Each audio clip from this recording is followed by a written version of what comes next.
அஸ்ஸலாமு அலைக்கும் வரஹ்மத்துல்லாஹி தஆலா வபரகாத்துஹு.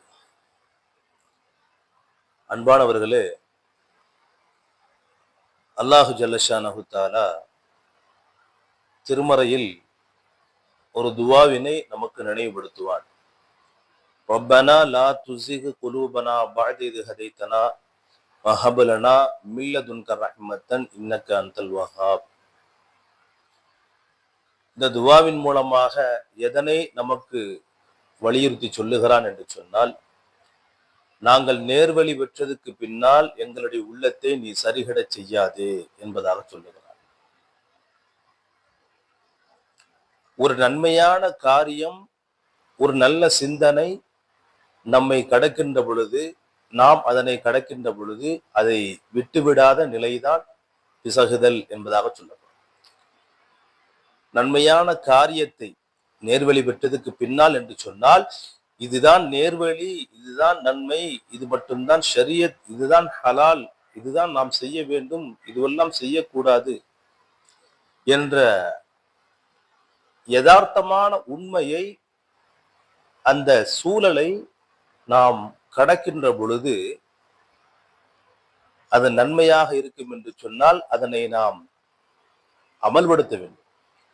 ஒருவேளை தீமையாக இருக்கும் என்று சொன்னால் அதனை தவிர்த்து விட வேண்டும். இதுதான் உள்ளத்தை பிசைகிடச் செய்யாதே என்று அல்லாஹ்விடத்தில் நாம் கோரிக்கை வைப்பதற்கு உண்டான பலனை அது தரக்கூடியதாக இருக்கிறது. நேர்வழி வெட்டதுக்கு பின்னால் உள்ளத்தை பிசைகிடச் செய்கிறது என்ற அந்த இறைவனுடைய வாசகம் இருக்கிறது. அது நமக்கு அற்புதமான ஒரு கருத்தியலை பதிவிடுகிறது. ஆக அந்த அடிப்படையில் அல்லாஹ்விடத்திலே நாம் கோரிக்கை வைக்கின்ற பொழுதே நபிகள் நாயகம் ஸல்லல்லாஹு அலைஹி வஸல்லம் அவர்கள் சொல்வார்களே, பாவத்திலிருந்து விடுதலை பெறுவதற்கு அதனை நினைக்காமல் இருக்க வேண்டும், அதனை செய்யாமல் இருக்க வேண்டும் என்பதாக சொல்லுவார்கள். செய்த பாவங்களுக்கு அல்லாஹ்விடத்திலே மன்னிப்பு கோர வேண்டும் என்று சொல்வார்கள். இதற்கு பின்னால் இந்த செய்துவிட்ட பாவங்கள் எல்லாம் நன்மைகளாக மாற்றப்படும். அதுதான் பிசகாமல் இருக்கிறதுக்கு உண்டான அடிப்படை விஷயமாக இருந்து கொண்டிருக்கிறது.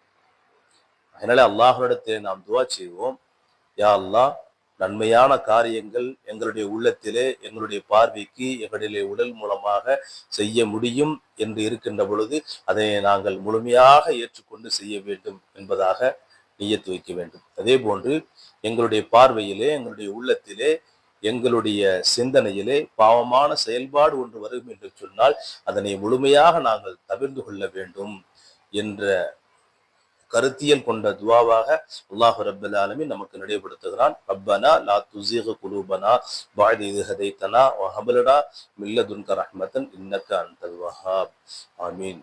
இந்த துவாவை அனுதினமும் அல்லாஹ்விடத்திலே கோரிக்கை வைத்து இயன்ற அளவு தஸ்கியத் என்று சொல்லக்கூடிய உள்ள பரிசுத்தத்தை ஏற்படுத்திக் கொள்வதற்கு முயற்சிகள் செய்வோமாக. வல்ல ரப்பல் ஆலமீன் தௌஃபீக் புரிவானாக. அஸ்ஸலாமு அலைக்கும் வரஹ்மத்துல்லாஹி தஆலா வபரகாத்துஹு.